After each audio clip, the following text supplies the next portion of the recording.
Welcome back to another tier list where this, as you see, is where we left off last time, but it's time to make some changes because of the new patch and new hunter, so stay tuned.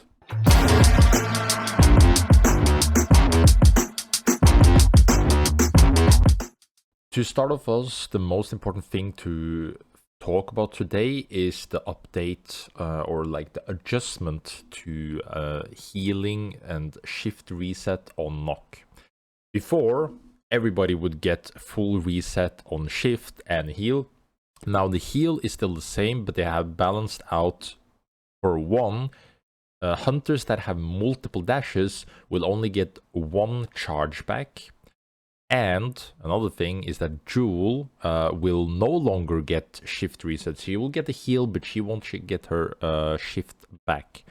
Also, notably, some bug fixes here and there, and we'll get to those. So already, what I would want to start and say, like in form of the updates here, is that my biggest mistake, probably, from last time, is I had Jewel too low.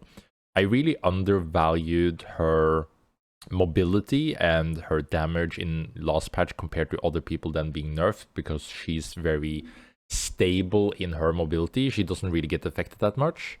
But this patch, they almost murdered her.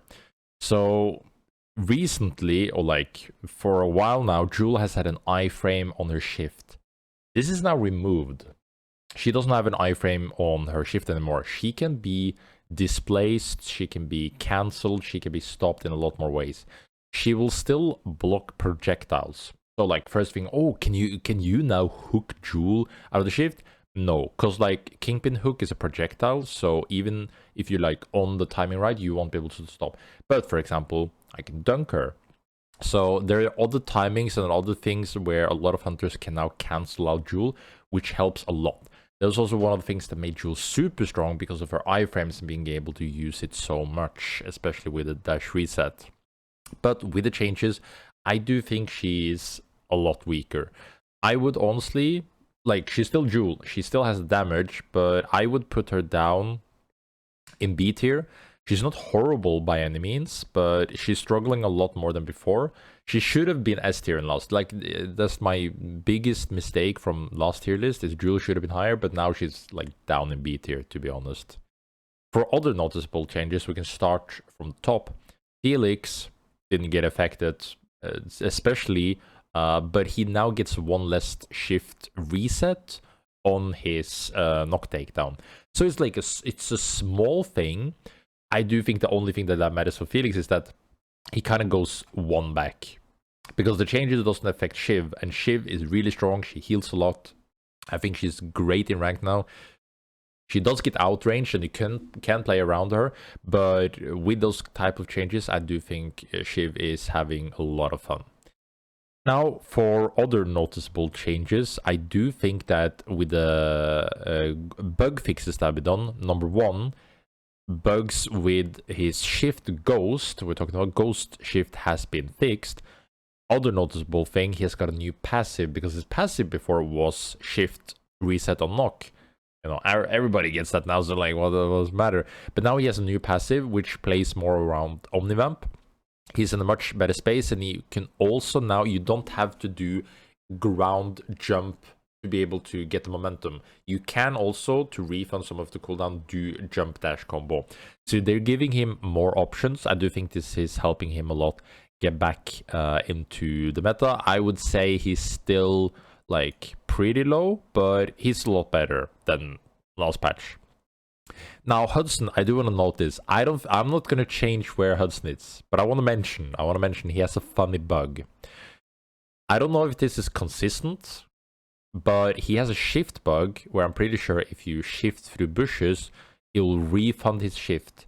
This might be fixed really quick, but I think it's just a funny mention where I think Hudson is very bad, but he can get a lot more mobility this patch. So I don't know if this will be fixed already when the video's out, but you know, like this is kind of fun. But I wouldn't recommend Hudson anyway. I think he's in a very bad spot. Aluna did get a new level 4 upgrade.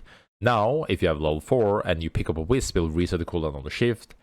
I don't think this matters for like ranked in most cases. Now, if you're very new to the game, Aluna is probably going to feel super broken because people don't know how to finish Wisp. And she does benefit from the games being a lot more chaotic in the sense. But again, the better you get at the game, the worse Aluna becomes.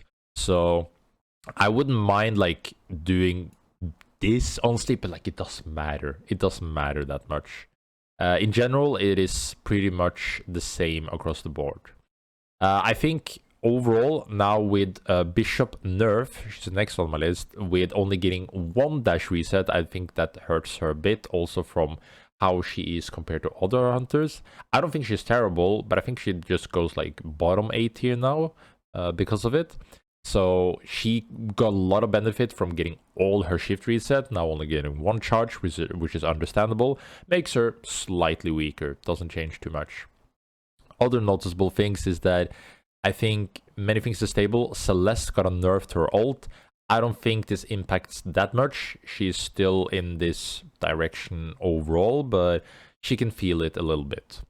And then lastly, over to probably the most important thing, Saros, new hunter. Now, how good is Sardos? Sardos is not Crystal release, let's be honest. And there's 2 things that I think is very important about Saros. I think competitive viability is pretty good. He's not top tier by any means. I think his standoffs are strong, but he struggles when he gets engaged on. There's the key word. I think he really, really struggles because of his bugs with the portals. I think his portal is really, really, really hard to use. Your shift, you really need to get used to it. I think he has a high skill ceiling. The potential of Saros is probably high. But the thing is that his R&B is good, and playing and struggling against getting engaged on in a ranked setting, I do think he's going to be in trouble. So power level wise, I would probably say that he has a lot of surprise factor and he has a lot of potential with skill. Currently, I would probably have him B tier here. I think the better you are on Saros, if you're really good on Saros, you can like get him up to A tier.